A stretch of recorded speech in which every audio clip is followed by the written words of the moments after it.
Hello guys, तो कैसे हो तुम सब। रिसेंटली मैंने कुछ सस्पेंस थ्रिलर मूवीज देखी हैं जो कि काफी अच्छी लगी मुझे। किसी में एक्शन काफी अच्छा है तो किसी में स्काई-फाई, मतलब कि सभी मूवी अपनी अपनी जगह पर काफी सही हैं, तो सोचा तुम्हें भी रिकमेंड कर दूं। एंड हाँ, मैंने किसी भी पिक्चर को कोई रैंकिंग नहीं है, तो तुम बेझिझक किसी भी मूवी को उठाकर देख सकते हो। जहाँ पर सबसे पहले बात करते हैं द यूजुअल सस्पेक्ट की, जिसमें हमें दिखाया है कि न्यूयॉर्क में एक ट्रक चोरी हो जाता है जिसके अंदर कुछ सामान था एंड इसके लिए पुलिस 5 लोगों को उठाकर ले आती है जिनका क्रिमिनल बैकग्राउंड है और जो अपनी पास्ट में ऐसी हरकतें कर चुके हैं। पुलिस को शक है कि इनमें से कोई है जिसने इस चोरी को अंजाम दिया होगा, पर वो ये साबित नहीं कर पाते हैं। वहीं ये पांचों पुलिस से अपना बदला लेने के लिए एक प्लान बनाते हैं। अब इनका ये रिवेंज सक्सेसफुल होता या नहीं वो हमें मूवी में देखना है, बट इस चक्कर में वो किसी बड़े पावर हाउस से भिड़ जाते हैं। तुम्हारा पता नहीं, बट मुझे 90s की क्लासिकल मूवीज देखना बहुत पसंद है, बिकॉज इनका भी अपना एक अलग मजा होता है। ये मूवी पुरानी जरूर है बट बोरिंग बिल्कुल भी नहीं। ऐसा नहीं है कि ये पुराने टाइम के तो इसको देखकर तुम्हें आउटडेटेड फील होगा। पास्ट एंड प्रेजेंट में जिस तरह से इन्होंने स्टोरी टेलिंग की है वो मुझे काफी अच्छी लगी। साथ में ये तुम्हारे डाउट्स को डाइवर्ट काफी अच्छे से करती है। यानी कि अगर तुम्हें लग रहा है कि ये मुजरिम हो सकता है तो कुछ ऐसा दिखाएंगे कि तुम्हारा अटेंशन किसी और की तरफ चल जाएगा, और जब तुम उस पे ध्यान दोगे तब कुछ ऐसा दिखाएंगे कि तुम्हारी अटेंशन किसी और की तरफ चली जाएगी। मतलब कुछ कैरेक्टर्स को लिया हुआ है इन्होंने और उनके बीच भाई ढूंढ के दिखाओ असली मुजरिम कौन है, और इसी बीच पूरी पिक्चर को सेट किया है। लेकिन जब तक तुम चीजों को सॉर्ट आउट करके अपना माइंड बनाओगे कि फाइनली ओ ये सब हुआ था, तब तक पिक्चर का एंड आ जाएगा, और ये चीज मुझे काफी बढ़िया लगी। जिसके बाद हम आते हैं द नाइव्स आउट मूवी पर। 2 पार्ट है, दोनों ही काफी बढ़िया है, लेकिन मैं यहाँ पर पहले पार्ट की बात कर रहा हूँ। इसकी कहानी ये है कि एक आदमी जो कि अपनी क्राइम नॉवेल्स के लिए काफी ज्यादा फेमस है, उसका अपने 85th बर्थडे के बाद ही अपने ही घर में मर्डर हो जाता है। अब ये हरकत किसकी है ये जांच करने के लिए एक डिटेक्टिव को हायर किया जाता है, जो कि है हमारे डेनियल क्रेग जेम्स बॉन्ड, जिसके हिसाब से असली सस्पेक्ट बर्थडे में विक्टिम के जितने भी रिलेटिव्स आए थे उनमें से ही कोई है। फिल्म में काफी जाने माने नाम हैं, जहाँ पर एक मैं बता चुका हूँ, बाकी Chris Evans, Ana de Armas, Catherine Langford and बाकी सब। इसकी सिनेमेटोग्राफी के बारे में बात करनी पड़ेगी, बिकॉज जिस तरह से लाइटिंग का यूज करके पूरी फिल्म के मूड को सेट किया है, वहीं कैमरा फ्रेमिंग जो तुम्हें डिफरेंट इमोशंस एंड एक्शंस को और ज्यादा अच्छे से दिखाती है। सबने काफी अच्छा काम किया है। Main lead Ana de Armas and Chris Evans ने तो अपनी तरफ से कोई कमी नहीं छोड़ी, पर मूवी का जो मेन हाईलाइट है डेनियल क्रेग, ये मुझे बाकी सबसे ज्यादा पसंद आए, बिकॉज बंदा अपनी जेम्स बॉन्ड मूवीज में इस तरह के कैरेक्टर को पुल ऑफ कर चुका है, जिसकी वजह से इनकी परफॉर्मेंस काफी नेचुरल एंड सेटिस्फाइंग लगती है। मतलब डिटेक्टिव टाइप का कोई रोल है एंड किसी को भी कास्टिंग में प्रॉब्लम हो रही है तो बेझिझक इसे वो रोल दे दो, ये बंदा पुल ऑफ कर देगा। चलिए अब इसके बाद आते हैं फॉरगॉटन पर, जो कि एक कोरियन मूवी है। सिनॉप्सिस के लिए जिन सेओक, आई होप मैं राइट प्रोनाउंस कर रहा हूँ, अपनी फैमिली के साथ एक नए घर में शिफ्ट होता है, जहाँ पर एक कमरा है जो कि बंद पड़ा है एंड उसे ये खोल नहीं सकते, बिकॉज इस घर में पहले रहने वाले ओनर ने कहा है कि किसी भी हालत में इस कमरे को खोलना मत। जो चीज जिन सेओक को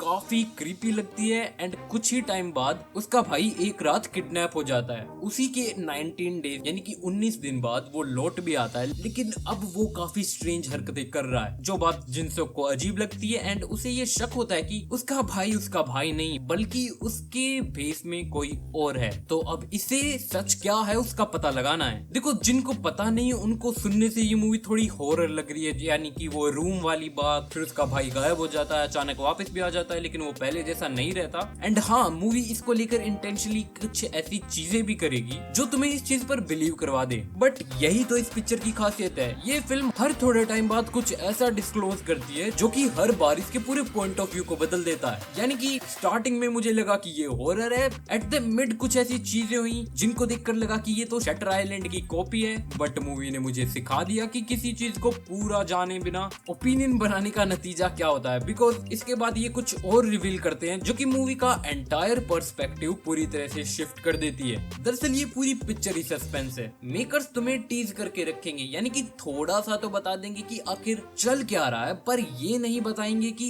एक्चुअल स्टोरी में हम फॉलो किस चीज को कर रहे हैं। क्या वो कोई भूत जैसी सुपरनेचुरल चीज है या फिर ये किसी आदमी ने किया है। इसी चीज को लेकर तुम पूरी मूवी में कंफ्यूज रहते हो, जिसका फायदा मेकर्स ऑब्वियसली उठाते हैं एंड तुम्हें कुछ ऐसा दिखाएंगे जो बिल्कुल अनएक्सपेक्टेड होगा। मूवी लंबी तो नहीं है, लेकिन जब ये एक के बाद एक चीजें रिवील करते हैं तो इतनी ज्यादा इंफॉर्मेशन तुम्हें रिसीव होती है कि वो तुम्हारे दिमाग पर एक बार टोल तो जरूर लेगी। जिसके बाद आती है द कॉल। हाँ, ये भी एक कोरियन मूवी है। इसकी कहानी ये है कि स्यो योन, जो कि अपनी हॉस्पिटलाइज्ड मदर से मिलने के लिए कंट्री साइड आई है, बट वो अपना फोन ट्रेन में खो देती है। लेकिन काम चलाने के लिए उसे अपनी माँ के घर में एक दूसरा फोन मिल जाता है। तभी उसे अपने घर में एक बेसमेंट मिलता है जहाँ पर काफी क्रीपी चीजें हैं एंड इसे देखकर लग तो नहीं रहा कि यहाँ पर कोई अच्छी चीज हुई होगी। और जो फोन उसे मिला है उस पर कोई पर्सन कॉल करता है जो कि कुछ अजीब सी बातें करता है। स्यो योन पता भी लगा लेती है कि ये कौन है। और ज्यादा टाइम वेस्ट हो रहा है तो मैं जल्दी से तुम्हें बता देता हूँ कि ये एक लड़की है जो कि स्यो योन की मदद कर सकती है किसी न किसी तरह से। यहीं पर एक ट्विस्ट है जो स्पॉइलर हो सकता है, इसलिए मैं नहीं बताऊंगा, लेकिन इतना समझ लो कि उसका रिजल्ट स्यो योन को फेस करना पड़ता है। ये मूवी थोड़ी सी